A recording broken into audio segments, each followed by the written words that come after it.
and we're both speech therapists, and we really want to show you some simple toys that you can use with your kids that aren't really even toys and you probably have lying around your house anyway. So Erica's going to start us off. Yeah, so I know you guys all have these at home. Paper towel rolls or toilet paper rolls, any sort of kind of cardboard cylinder type things. And these are great ideas for playing and also for learning more vocabulary and other sorts of language development. So here's a few things that you can do. It's long, it's skinny, and it's a microphone. So that's the first thing you guys can do. And as speech therapists, one thing that we do all the time is we really encourage repetition. And repetition of sounds, songs, any sort of word or word approximations. So this is a good for like a my turn, your turn, my turn, your turn. And like really even sort of like pretend singing, like la, la, la, you do. And then hopefully your kiddo can echo you. Another thing that you can do is kind of pretend that they're animals. So this can be like a snake or a fish, right? You can make it jump in and out of the water. You can put two on your head and you can be a bunny or a reindeer. So these are all kinds of things where you can incorporate pretend play and also animal sounds. So a lot of kiddos who are just learning to speak, words are really hard to say, and animal sounds tend to be a little bit easier. So if you can get them to do, like the sound for the snake or blub, blub, blub, blub, blub for a fish, those might be a little bit easier for imitating. So microphones and animals so far. And the next thing you can do is vehicles, so any sort of transportation stuff. You can make cars or trains with these guys. You can make airplanes or rocket ships. And these are great too if you have multiple ones. You can try to do like, oh, look, this is the long truck and this is the short truck. Or, this is the big car and this is the little car. So working on pretend play again, working on size concepts while still, giving that really language-rich vocabulary during that playtime. Another thing that I really like to do and encourage during play is using lots of verbs. So when you're using things like vehicles, that's a great way to do it. You can use verbs like drive or crash or, other sort of spatial concepts like driving up, driving down, which is also really, really great for kiddos that are just learning about size, spatial, and vocabulary stuff. With the rocket ship, one thing that I really like to do is really create expectation. So if here's your rocket ship and it's got your rocket platform and you're about to do like a 3, 2, 1 blast off, making it really fun and getting your kiddo really, really excited. So when that blast off moment comes, they're just really, really eager and excited for it. And hopefully, if you've done it enough times, they can like close the sentence and like say 3, 2, 1, and maybe they'll say go or up or whatever it is that you're trying to promote.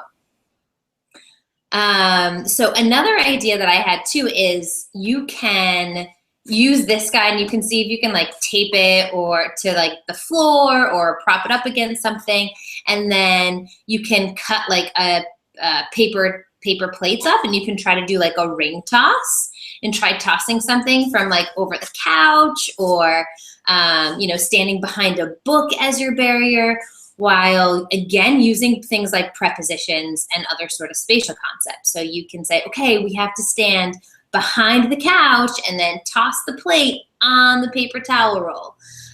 So using really kind of specific words is helpful for kids that are learning spatial concepts. Let's see what else. I love that. Yeah.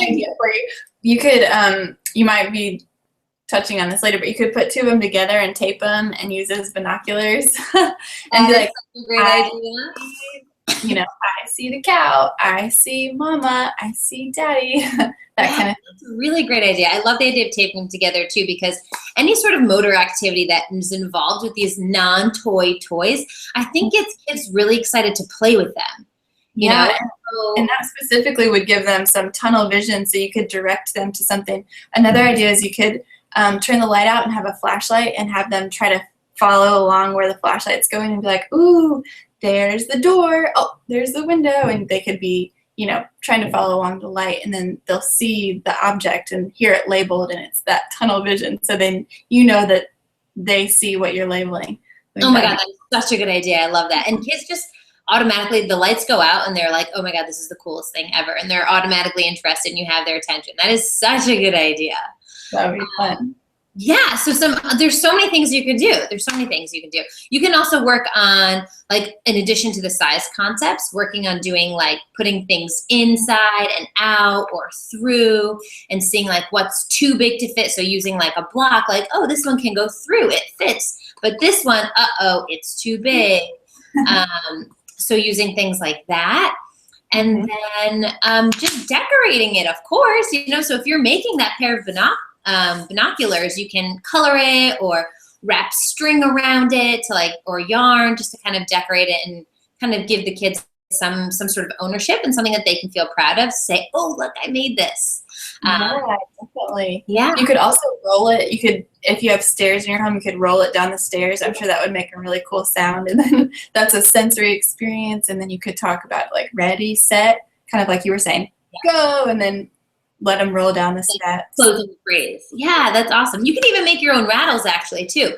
So that you mentioned the whole sound thing. If you put, like, tape on one end and, like, drop something like Cheerios inside, and again, working on those, you know, prepositions, like more Cheerios inside, they go inside, and then covering it again with tape, and then you have your own rattle. I love that. That's such a good idea. Oh, so fun. Yeah, I bet you can also so many things you can do with paper towel rolls. I know. You could hole punch one of the or two of the sides, and you could like string through it, and then have, like, a necklace of them. I'm sure that'd be so stylish. Or a caterpillar. You could make a caterpillar in the same way. That's a really good idea. If you just put them, like, through, and then you talk about things like, oh, now it's long, it's getting longer, those sort of things. That's awesome.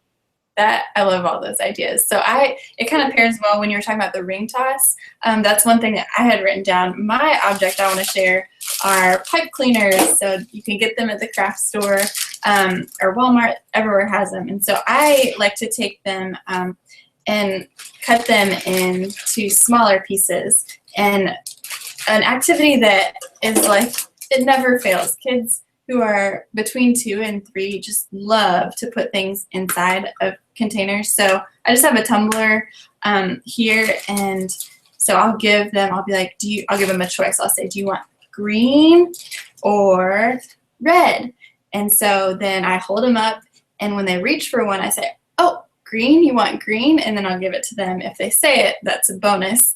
I love that you mentioned that, Adrienne. Sorry to interrupt. Just the whole choices thing, because the choices are such a good way to get actual verbal responses, or at least really close communicative intent from our little ones, even the pre-talkers. So I think choices is something that should not be underestimated. That's a great point. Definitely. I love giving choices. And if they're not verbal yet and they're just, you know, starting to get that communicative intent, you can see which one they're looking at for longer. Put it forward towards them and then say, oh, green, you want green. And when they reach for it, you can label it again and just repeat yourself over and over. And even reaching for it is demonstrating communication because it's selecting a choice. So then when they put it in, you can say, ooh, in, push, push, push, and poke, that kind of thing. And so then you can shake it kind of like a rattle, and it makes a cool sound. I like to make rings and just take it and make it into a little ring. And it's fun to stack them on your fingers or put one on each finger. And you can talk about pinky, ring, middle, pointer, and thumb. And so then you can do thumbs up with your ring on. You can also make bracelets. With your rake toss, you could just take a long one and make it into a little circle and kind of tie off the ends and then toss it and try to get it around the paper towel roll or whatever. That combining. Exactly. You could draw out letters if your child is a little bit older, and then you could have them bend the straw, or not the straw, but the pipe cleaner to make like the letter L or A or E, any letters that you're working on. I thought that would be fun. Let's see. You could take some Play-Doh and roll it out and stick a bunch of them into the Play-Doh, and you could make some kind of little monster or something like a porcupine with all the pokey things. Also, I have a colander that I like to use, and I like to either put a bunch in beforehand and make that an activity of pulling them out and then putting them into a container, or giving the child one and showing them, say, ooh, look in, and really show them how to do it. And then you can guide their hand if they need some extra support and help them poke it in. And then kids love the word poke for some reason. A lot of the kids that I work with, I'm like, ooh, poke, poke. And it's poke. hilarious, right? It's kind of new, and it's not something that they hear very often, and they just think it's so silly. And so, and then you can poke it on motor task too. Being Right. able to line that up and use like their pinky grasp to very carefully get one pipe cleaner in one hole. That's awesome. Yeah, yeah. And so then it's fun, and it looks really crazy when you have it there. But you know, most people have colanders in their home, and are able to pull that out. So if you've got a long pipe cleaner, you can put two on side and pretend it's like a basket or something like that. Ooh, Yeah, I like and, that. fill it up with all the little pipe cleaners or something, and Yeah, that's such a good idea. You could also make like a little crown, and you could you could do that, and then you could have little spikes coming out with smaller ones, and just attach it, and they could wear it, or a necklace. Yeah, there's so many different things that you can do with pipe cleaners. I'm trying to think if there's any other. Just you could make little silly faces and mustaches. You mentioned like wrapping around your fingers. What if you just did like wrapping around all of your body parts? Like you can say, oh, look, now I'm putting it on my ear. Now I'm wrapping it around my wrist. Now I'm putting it on my leg. And just like working on it. Yeah, exactly. That's awesome. Working on vocabulary for body parts too. I think that's such a great idea. I love that. And then you can test their comprehension and say, ooh, put this on your elbow, and then see if they remember where it is. Yeah. Yeah, I love that idea. Yeah, that's awesome. Cool. Well, that's so helpful. And like, again, the reason we're coming to you guys and trying to collaborate is so that you guys have all these great ideas of things that you can do at home with really inexpensive and fun toy ideas that hopefully are really accessible to you. So it doesn't need to be anything big and fancy to really kind of create a fun learning moment and great connectivity between you and your little one. Definitely. And you can just inject all of that language in. Just talk about what you're doing. If your child is not talking very much or saying 1 to 2 words at the maximum together, you can talk in really short sentences and phrases and build up from there, and just talk about what you're seeing and what you're doing and what you want them to do. Giving them choices will help them to become a lot more communicative, and they'll show you what they want either through pointing, looking, or eventually speaking. Yeah, definitely. I think that's great. And this is just the beginning. This is just the tip of the iceberg of stuff that Adrienne and I really want to share with you guys at home. Yeah, definitely. And so I want to hear, Erica, more about your baby school. I know that you teach a lot of things like this inside of baby school, and I know that you recently launched it for everyone to take advantage of and really see more into your mind and what kind of things that you do on a day-to-day basis. Tell me a little bit more about that. Oh, sure. Thank you so much for asking. So baby school is really, yes, I'm a speech language pathologist, and Adrienne and I, that's like our official title, but I also say play enthusiast, because that's really what we all are as educators, as parents, as teachers, as grandparents. Like, we're all play enthusiasts because that's how children learn. Children learn through play. They learn through manipulating their environment. And baby school is all about really giving parents and grandparents and whoever's out there confidence in doing that to help babies help thrive and explore their environment more, and what kind of vocabulary is really great to kind of get them talking and get them communicating and thinking a little bit differently. So that's what baby school is all about. It's teaching these small concepts and giving parents and other educators the confidence to play with your baby when they're really young. So I say baby school is really best for new parents, anywhere around like 4 months to 16 months, because it's really so much happens in communication during that first year. You know, like the way babies change is just so incredible. So it's really taking that critical time during language development and helping parents support that, helping them support that. So there's videos and there's homework sheets in baby school. And, you know, I always say that you're the expert in your baby. As parents, like, you know your child. So what baby school is just some more tips and tricks to help make like 10 minutes of quality playtime really, really matter. And you can feel confident that you're helping your baby learn and grow. So that's what baby school is about.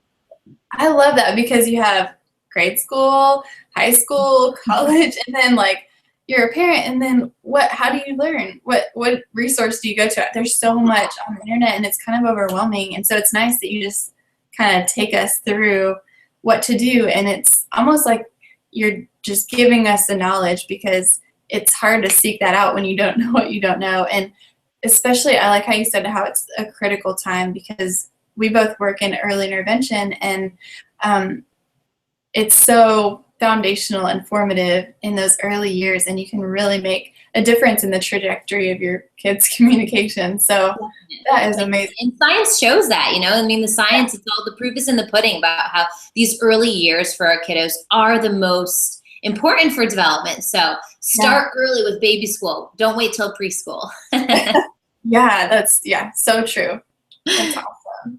So tell me a little bit about what's happening with your stuff, Adrienne. I know that your background is mostly with science. Can you tell us a little bit about how you are developing some of your YouTube channel and what we can find there? Yeah, absolutely. So I love teaching sign language to beginners, especially beginners who need sign language to communicate. So we both work with kids who have different special needs, such as autism, Down syndrome, cerebral palsy, apraxia of speech, and it makes it really difficult in these kids to communicate sometimes verbally. And when that happens, we want to give kids emotive communication. And I firmly believe that every single person has a right, and they just deserve to be able to communicate. And a lot of times I think about, what would my life be like if my mouth was just duct taped shut and I was wearing mittens and couldn't type or text, and how frustrated I would be. So I really love giving families, and especially parents of kids who are trying to communicate with their kids, and you know, maybe their child is in speech therapy and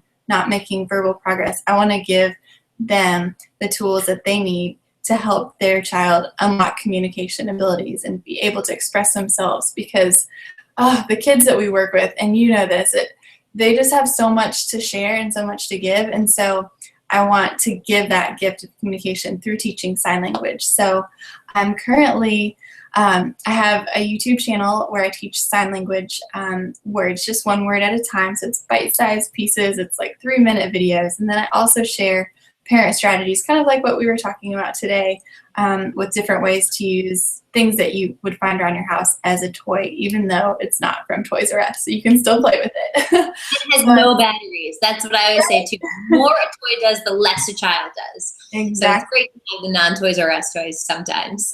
Exactly. That's so true.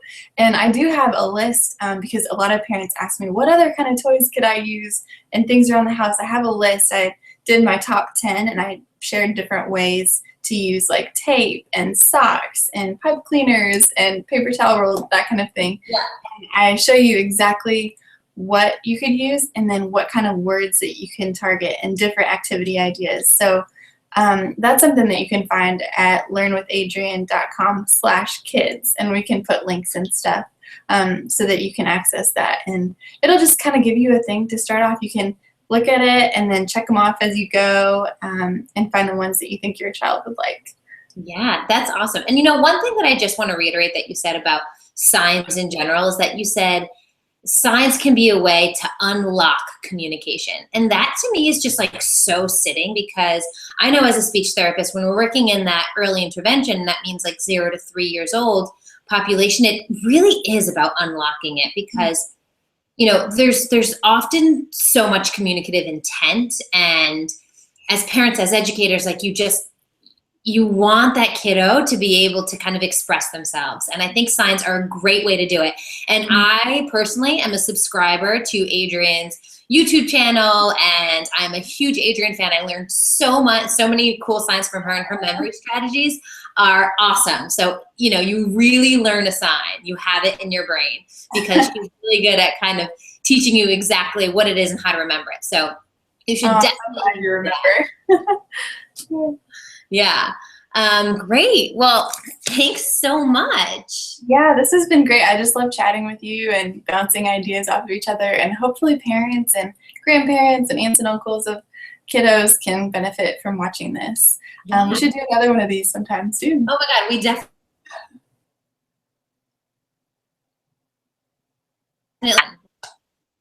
Bye.